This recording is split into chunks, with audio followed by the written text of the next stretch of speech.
हेरवाड इथं आमदार यड्रावकर यांच्या हस्ते भव्य विठ्ठल मंदिर प्रतिकृतीचं उद्घाटन। एकता गणेशोत्सव मंडळाच्या रौप्य महोत्सवी वर्षानिमित्त शिरोळ तालुक्यात पहिल्यांदाच भव्य अशा श्री क्षेत्र पंढरपूर विठ्ठल मंदिराची प्रतिकृती साकारण्यात आली आहे। या प्रतिकृती मंदिराचं उद्घाटन आमदार राजेंद्र पाटील यड्रावकर यांच्या हस्ते 27 ऑगस्ट रोजी सायंकाळी 7 वाजता होत आहे। तालुक्यातील नागरिकांसाठी हा सोहळा आकर्षणाचा केंद्रबिंदू ठरणार आहे। शिरोळ तालुक्याला वारकरी संप्रदायाची समृद्ध परंपरा लाभली आहे। भक्ती, श्रद्धा आणि समर्पण यांचं दर्शन घडवणाऱ्या या परंपरेला साजेसा उपक्रम रौप्य महोत्सवी गणेशोत्सवात करण्यात आला।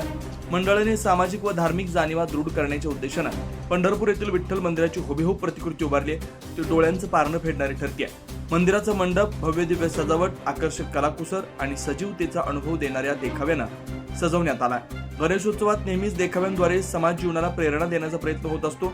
यंदा मंडळाच्या वतीनं पहिल्यांदा साकारण्यात आलेल्या या विठ्ठल मंदिर प्रतिकृतीमुळे भाविकांना पंढरीची प्रत्यक्ष अनुभूती मिळणार आहे। श्रद्धाळू भाविकांना दर्शन घेताना विठ्ठल रुक्मिणीच्या पवित्र स्थळाचं स्मरण होईल अशी रचना या प्रतिकृतीला देण्यात आली आहे। या उद्घाटन सोहळ्याला आमदार राजेंद्र पाटील यड्रावकर, गटनेते आर.बी. पाटील, सरपंच रेखा जाधव, माजी सरपंच सुरगोंडा पाटील, रावसाहेब पाटील, ॲडव्होकेट अनिरुद्ध कांबळे, समीर दानवाडे, अमित पाटील यांच्यासह गणेशोत्सव मंडळाचे पदाधिकारी उपस्थित राहणार आहेत।